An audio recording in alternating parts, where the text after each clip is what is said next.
here for WestfordCAT, and I am Zoom chatting with the Westford Health Director, Jeff Stevens. How you doing, Jeff? Good. How you doing, everybody? How you doing, Patty? I'm doing good. I'm hanging in there. I just thought that we could touch base again this week, and you can sort of give us an update on what's going on with COVID-19. Sure. First thing I'd like to do, though, is just kind of send everybody a positive message. I know we're going to be in for another month of dealing with uh, not being able to go places, and I want people to just stay positive. For those of you that may be affected by COVID at this point or families, I just want to send positive thoughts and prayers. I think you're going to be fine. Hopefully we'll get through this, and everybody just keep your head up. We're going to keep fighting through. But first, I'd like to give you a quick snapshot of Westford and the state and Middlesex County as I see it today. Right now, there are 8,966 cases in the state. Middlesex County, as of April 2nd, had 1,870 positive cases, and there were 154 deaths statewide. Within that 1,870 cases in Middlesex County, there's one number I took exception to, and it was the under 18 population, where there's only 185 cases. That's still too many, but it is by far the least amount in any category, and that's just showing that our kids and being out of school and the social distancing is working in that category, which I'm very happy about. I'll focus on Westford for a quick second. As of today, April 3rd, we've got 25 cases in town.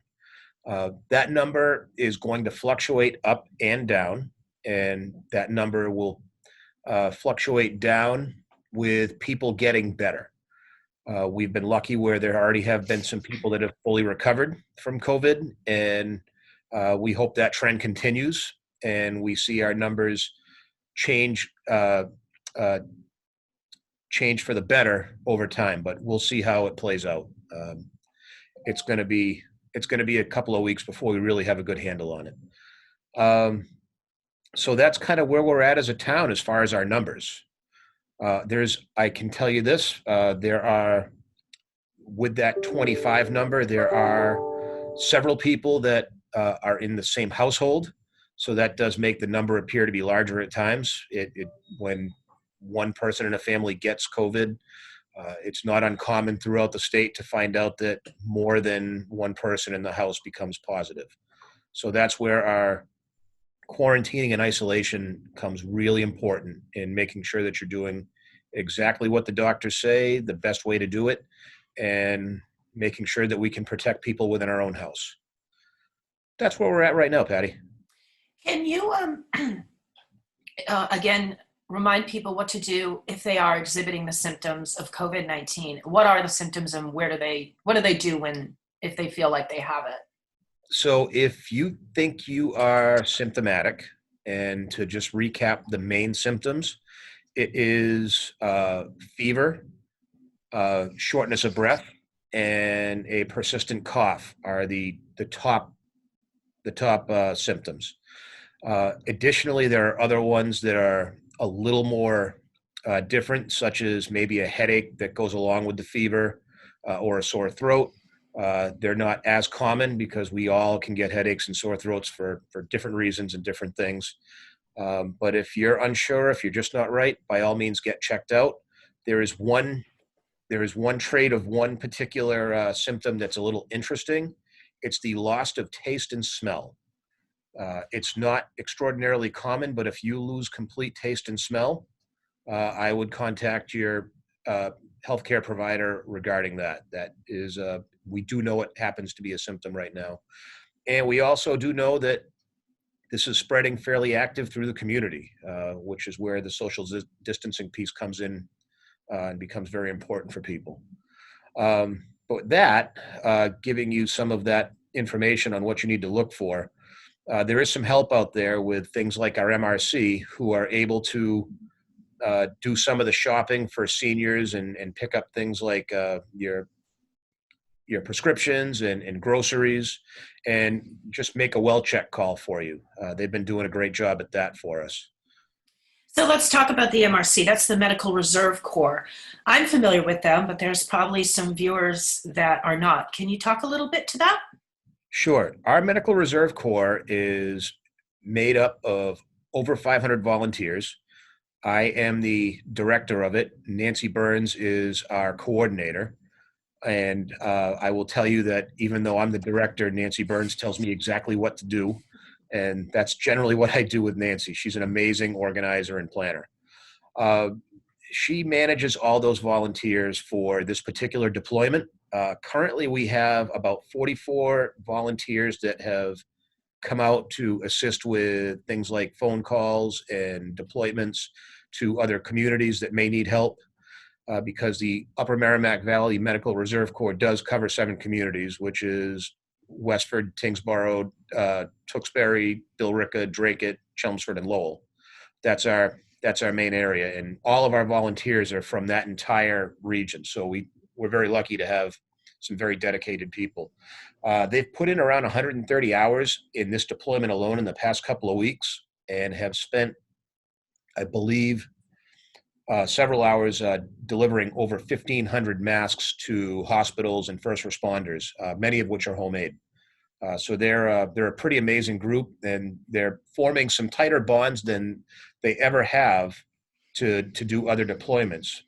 Typically, what they do is these are the people you see at our flu clinics, where you get checked in, and many of our nurses are giving you your vaccine and they're moving you along. This is a completely different deployment, and one that they're quite frankly very much prepared for, and they're doing a great job at helping out everybody in the community. They really are doing a great job. You are doing a great job. Thank you very much, Jeff. Speaking of masks, can you address what the CDC is recommending? Or So sure, there is going to be some recommendations for uh, all people, especially in hotspots, to wear a face covering. And that is not necessarily a surgical mask or N95. It's literally a face covering. It could be a handkerchief. It could be a t-shirt. It could be some other cloth that you can tie over your face. It is by no means a requirement, but nearly a recommendation at this point.